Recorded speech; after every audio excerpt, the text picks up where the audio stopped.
Assalamualaikum warahmatullahi wabarakatuh. Selamat sore dan salam sejahtera untuk kita semua. Baik, perkenalkan nama saya Ranidia Pratiwi, mahasiswa Magister Teknologi Pendidikan Universitas Tanjung Pura.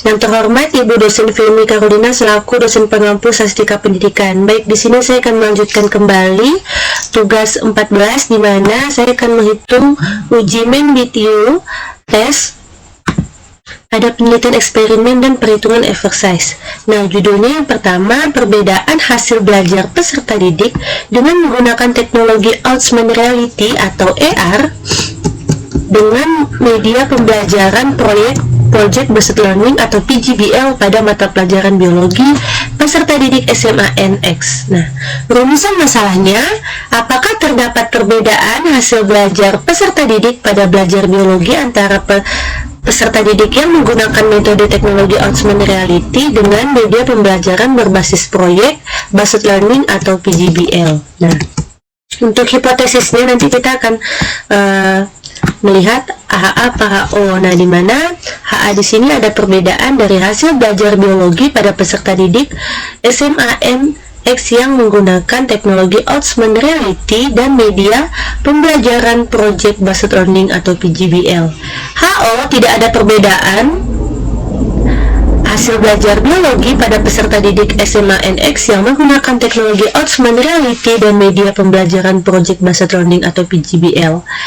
Nah, untuk jenis eksperimen di mana yang saat ini MenBTU kita menggunakan tour eksperimen, pretest ataupun post-test eksperimen, dan control group design. Desain tour eksperimen terdiri dari post-test, kelas kontrol, dan post-test dengan kelompok eksperimen. Uji statistik yang digunakan adalah independent test jika data terdistribusi secara normal atau MenBTU test jika data tidak berdistribusi secara normal. Jika terdapat perbedaan yang signifikan, maka lakukan uji besaran efek, yaitu exercise. Kita gunakan Cohen's d. Nah, ini bagian rancangan eksperimen yang saya buat, di mana ada KE di sini kelompok eksperimen, sedangkan KK adalah kelompok kontrol. Untuk yang kelompok eksperimen yang pertama, di mana yang pertama di sini kita pengukuran awal sebelum model pembelajaran Project Based Learning atau PGBL yang diberikan kepada pretest kelompok eksperimen. Sedangkan untuk yang X1, ini perlakuan treatment pada kelompok eksperimen dari model PGBL-nya atau Project Based Learning. Terus yang 03, pengukuran, terus yang X1, kemudian yang 02 pada KK kelompok kontrol, 02 pengukuran akhir sesudah metode teknologi augmented reality diberikan post-test kelompok eksperimen. Nah, untuk yang pengukuran awal ini, yang 03 dan 04, di mana pengukuran awal adalah metode teknologi augmented reality yang diberikan. Itu yang 03. Sedangkan untuk yang 04, pengukuran akhir sesudah metode teknologi augmented reality yang diberikan post-test kelompok kontrol. Nah, baik. Di sini kita udah melihat baik itu pretest, post-test, kelompok kontrol maupun kelompok eksperimen. X2, perlakuan treatmentnya diberikan model teknologi augmented reality. Nah, baik, kita langsung saja ke SPSS. Kita buka aplikasinya. Di sini kita langsung saja ke aplikasi SPSS. Kita convert data, ini sudah saya siapkan, kita import data Excel-nya. Kita klik open, kita tunggu sebentar.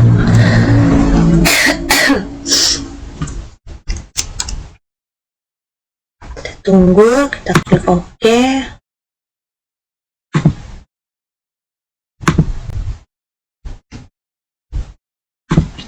Nah, di sini ada F1, F2.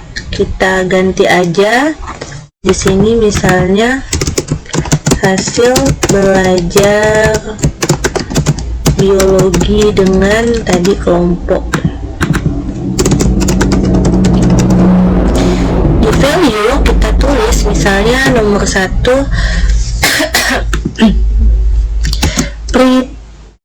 pretest. Misalnya nomor 1 tadi, kita lihat judulnya dulu, saya lupa Nah, misalnya yang PGBL dengan post-test IR. Nah, misalnya pretest PGBL, terus yang 02 post-test PGBL. Terus yang ketiga misalnya pretest ER, augmented reality. Terus yang keempat post-test ER. Nah, oke, kita udah input ke 4 kelompok tersebut, kemudian kita klik OK.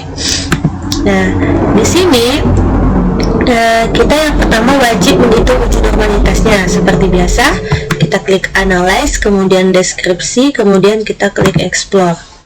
Nah, kita dependent list, kita masukkan dependent listnya hasil belajar biologi, kemudian di factor listnya kita masukkan nilai kelompok. Kemudian kita klik plots, kemudian kita checklist normality plots with stats, kemudian kita klik continue, kemudian kita klik OK. Kita tunggu sebentar.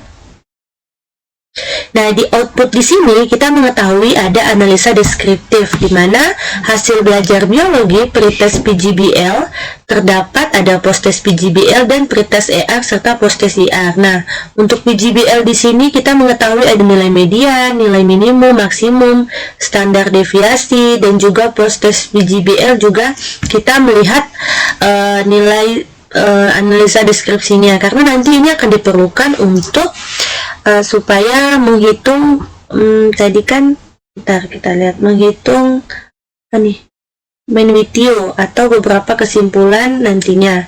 Nah, kita melihat tes normality-nya. Nah, di pretest PGBL di mana kita melihat yang Sapirowicz, karena subjek saya itu 30, kalau di bawah lari 50 kita melihat yang Sapirowicz.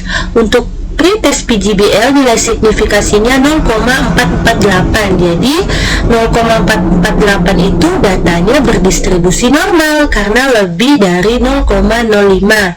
Beda halnya dengan post-test PGBL, ini kurang dari 0,05, maka data tersebut tidak berdistribusi normal karena dia kurang dari 0,05. Kalau yang pretest AR dia 0,596, jadi ini berdistribusi normal karena dia itu lebih dari 0,05.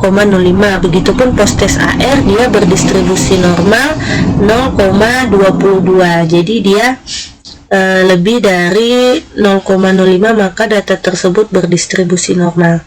Nah, ini ada perbedaan. Yang tidak berdistribusi normal itu yang post-test PGBL yang 0,00. Nah, kita langsung saja setelah kita mengetahui nilai signifikasi hasil belajar biologi ini, untuk nextnya kita menghitung uji homogennya dulu.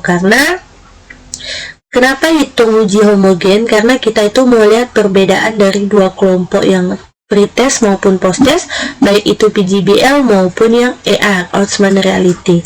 Nah, supaya yang data tidak berdistribusi normal ini, yang satu ini kita lihat dulu apakah dengan tes homogen itu dia nantinya bagaimana. Kita klik ya.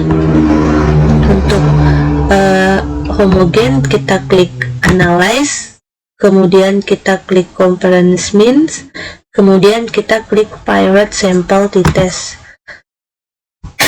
Salah, ini bukan. Aduh. Nah, untuk menghitung uji homogenitas, baiknya kita melihat analyze dulu, kemudian kita klik compliance mean, kemudian one way ANOVA. Ini untuk homogenitas ya. Kita masukkan hasil belajar biologi, kemudian kelompoknya kita masukkan di faktor.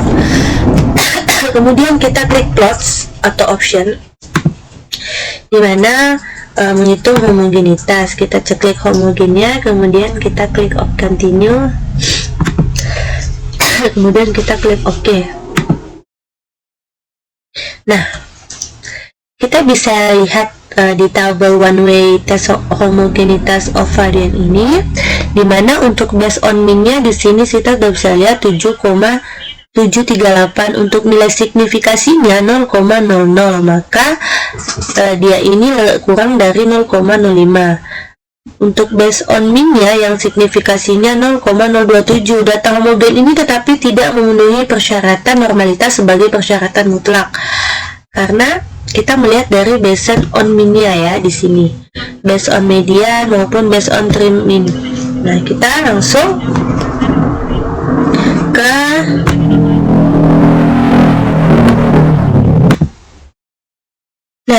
untuk yang homogen ini sebagai kita tidak melihat benar ke sampel homogen, karena tadinya kan ada yang tidak normal gitu kan datanya. Jadi kita untuk selanjutnya kita menghitung statistik non parametrik, dimana kita melihat dulu rumusan masalahnya. Rumusan masalahnya, apakah terdapat perbedaan hasil belajar peserta didik pada belajar biologi antara peserta didik yang menggunakan metode teknologi Augmented Reality atau AR dengan media pembelajaran berbasis Project Based Learning atau PGBL. Nah, kita langsung saja menghitung uji pilot sample non parametric mean with you. Nah, kita langsung balik lagi ke SPSS. Kita langsung aja untuk menghitung non parametric mean with you, dimana kita pertama klik analyze, kemudian kita pilih non parametric test, kemudian kita klik legacy dialog, kemudian kita pilih two independent sample. Nah, dimana hasil belajar biologi ini kita masukkan ke tes variabel list, kemudian yang kelompok kita masukkan ke grouping variabel. Nah, tadi kan kita udah pengkelompokan 1 sampai 4, dimana untuk grup pertama saya ingat saya untuk disesuaikan dengan rumusan permasalahan, dilihat dari perbedaan post-test PGBL dan post-test IR. Jadi poinnya 2 dengan 4. Selanjutnya kita klik continue, kita klik main with you, kemudian kita klik OK.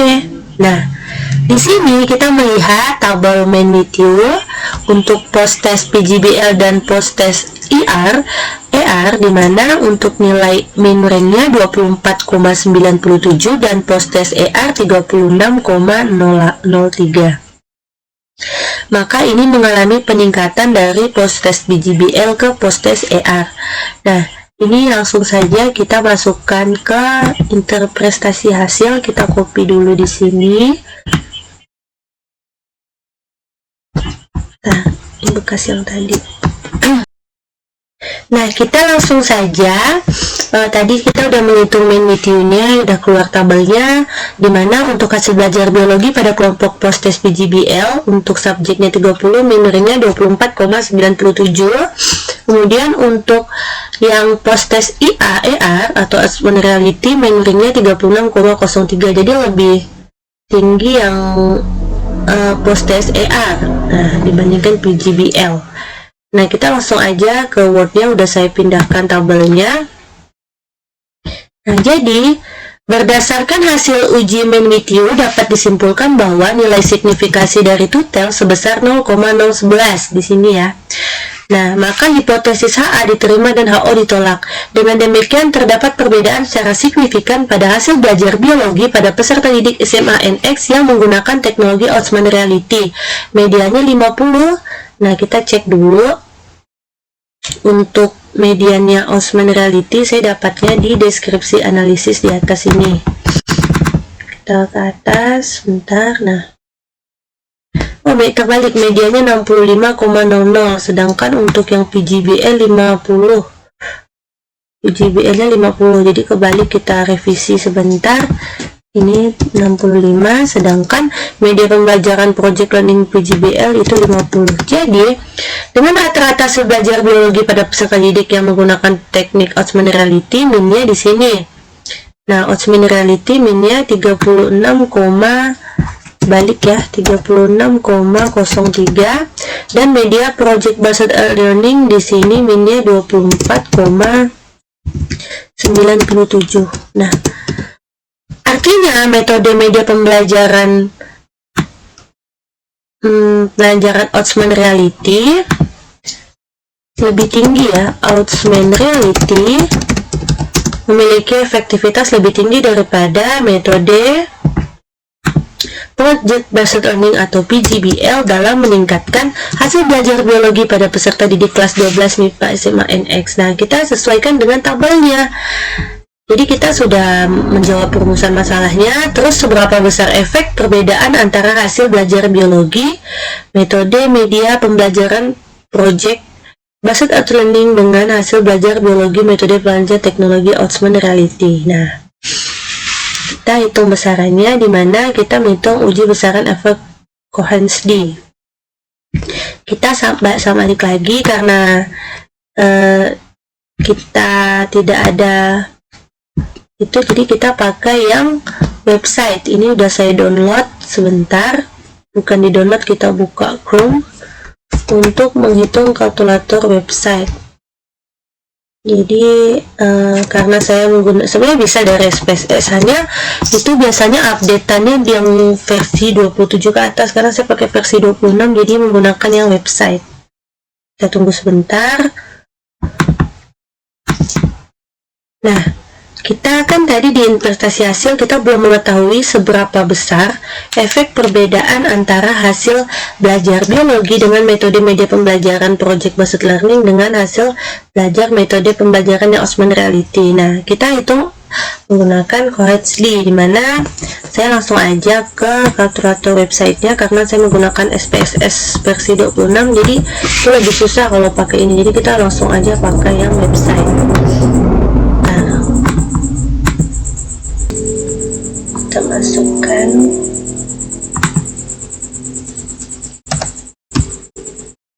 bentar, untuk rata-rata min, ini bukan min salah ya, maaf, saya itu harusnya dulu. Nah, jadi kita menggunakan kalkulator website ini, kita sesuaikan dengan deskripsi analisis untuk nilai min post test ER dan post test PGBL. Nah, post PGBL 57,13. Kita masukin di sini 57,13. Sedangkan rata-rata min kelompok 2 yang protes yang ER. Jadi yang kelompok 1 itu PGBL, terus yang itu yang kedua ER. 68,33. Untuk standar deviasinya kita lihat lagi di output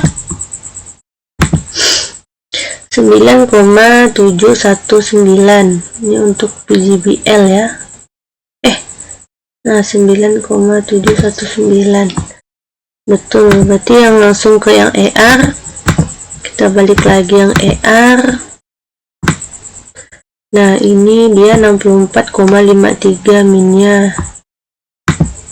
Nah, tadi ini 64,53. terus standar deviasinya kita lihat lagi 10,994 10,994 ya. Jadi 994 10,994. Nah, untuk ukuran sampelnya kita lihat ini subjeknya tadi 30 nggak salah. Ya, subjeknya 30, kita masukin lagi ke sini 30. Oke, kita tinggal hitung. Kita tunggu sebentar. Nah, ini udah keluar, tinggal kita copy saja, kemudian kita salin, kita pindahkan ke Word.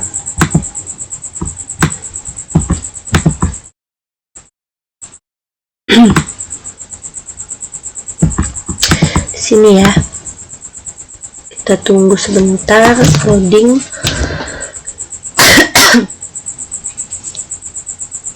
Nah, di sini udah kita lihat rata-rata minnya 57, kita copy untuk tabelnya nih. Di sini grup pertama untuk yang POS PGBL dan POS ER, dimana rata-rata minnya 57,13, standar deviasinya 9,179 dan sampel N nya 30. Begitupun kelompok kedua yang POS tes ER, untuk rata-ratanya 64,53 dan standar deviasinya 10,994. Jadi dapat disimpulkan berdasarkan hasil besaran efek Cohen's D, dihasilkan hasil D nya 0,730, maka besaran efek antara dua kelompok berada di tingkat besar. Kenapa di tingkat besar? Ini kita balik lagi ke atas, karena dia mendekati 0,8 dari kedua kelompok tersebut. Nah, setelah itu kita lanjut ke kurvanya, kontrol dan eksperimen. Kita salin dulu link ini, kemudian klik copy, kita menghitungnya 0,730 ke sini.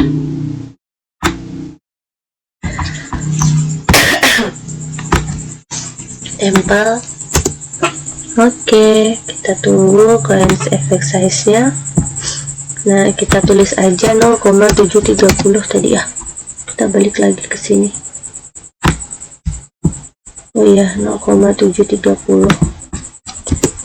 Kita klik play. Nah, ini dia. Ini merupakan kurva dari yang udah kita hitung ya. Ini bisa kita screen record. Nanti tinggal screen, kemudian kita tinggal save ke Word. Baik, ini saja yang bisa saya sampaikan. Kurang lebihnya saya mohon maaf terkait perhitungan min video. Sekian, wassalamualaikum warahmatullahi wabarakatuh. Selamat sore. Tinggal di screen. Oke, di screen aja. Saya screenshot untuk saya pindahkan ke Word. Nah, jadi maka dapat disimpulkan perbedaan hasil belajar biologi tadi pada peserta didik ya, antara kelompok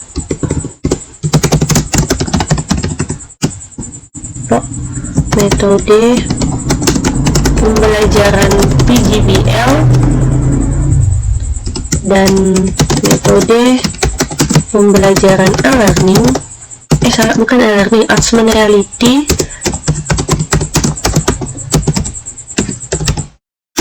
itu dia berada di tingkat besar.